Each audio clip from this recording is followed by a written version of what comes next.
ایک شہر میں ایک عجیب سا عرف تھا، عجیب سا اس کا ایک اصول تھا کہ ہر سال وہ اپنا ایک بادشاہ چنتے تھے، مگر اس کا طریقہ یہ تھا کہ جو پہلا دن سال کا ہوتا تھا، شہر کے دروازے میں جو سب سے پہلا بندہ داخل ہوتا تھا ارلی ان دا مارننگ، صبح اس کو پکڑتے تھے اور اپنا بادشاہ بنا دیتے.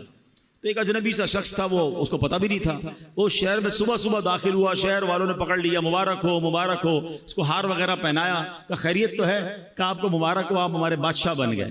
کیوں بادشاہ بن گیا؟ کہ ہمارا اصول ہے جو سال کے پہلے دن سب سے پہلے شہر میں داخل ہوتا ہے وہ بادشاہ.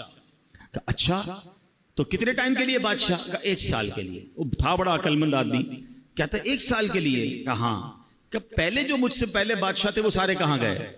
کہ وہ 1 سال حکومت کرتے ہیں، پھر ہم ان کو ایک جنگل میں جا کے پھینک کے آ جاتے ہیں، اور اس جنگل کے اندر وہ بھوکا پیاسا مر جاتا ہے. اگر بھوکا پیاسا نہیں مرتا تو سانپ بچھو کھا جاتے ہیں. اس نے کہا اچھا. اب اس نے بڑی عقل بندی کی. اس نے پہلے تو پورے شہر والوں کے کام بڑے اچھے کیے، ان کے مسائل حل کیے، اور پھر غیر محسوس انداز میں اس نے اس شہر سے اس جنگل تک کا روڈ بنوایا. اچھا روڈ بن گیا تو وہاں اس نے لوگوں کو بسانا شروع کیا، آہستہ آہستہ کھانے پینے کی دکانیں بھی وہاں لگا دی. اب جب سال پورا ہوا تو لوگوں کو کہا ٹھیک ہے بھائی میرا ٹائم پورا ہو گیا، مجھے بھی اسی جنگل میں چھوڑ کے آ جاؤ.